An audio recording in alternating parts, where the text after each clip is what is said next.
Today is the end of the public comment period for a highly controversial climate rule that could negatively impact the nation's food producers. AgDay National reporter Michelle Rook has a look at why the agricultural community is so alarmed. Clinton, in March, the Securities and Exchange Commission proposed a rule regarding greenhouse gas emissions disclosure requirements.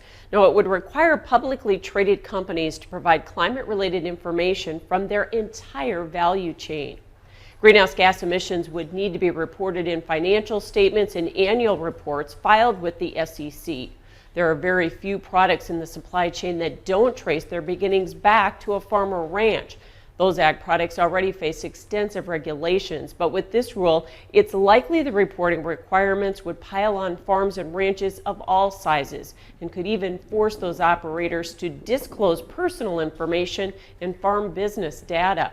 NCPA's Ethan Lane says that's why it's such a concern. This is kind of the worst of what you can think of when you talk about climate creeping into areas of business where it doesn't really belong. The Securities and Exchange Commission seeking to require any farmer or rancher selling a commodity into a publicly traded company would be required under this regulation to report their emissions. Lane says not only is it bad policy, it's overreach as it falls outside the agency's jurisdiction since they're in business to regulate Wall Street and not farmers and ranchers.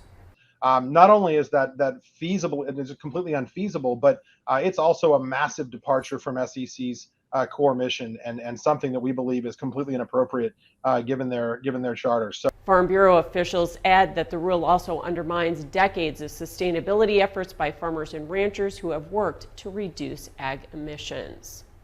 Lane says NCBA joined with 119 other ag organizations and has submitted comments outlining their objections to the 510-page rule. He says thousands of farmers and ranchers have also submitted their comments, so they're hopeful that will interject some common sense into the process.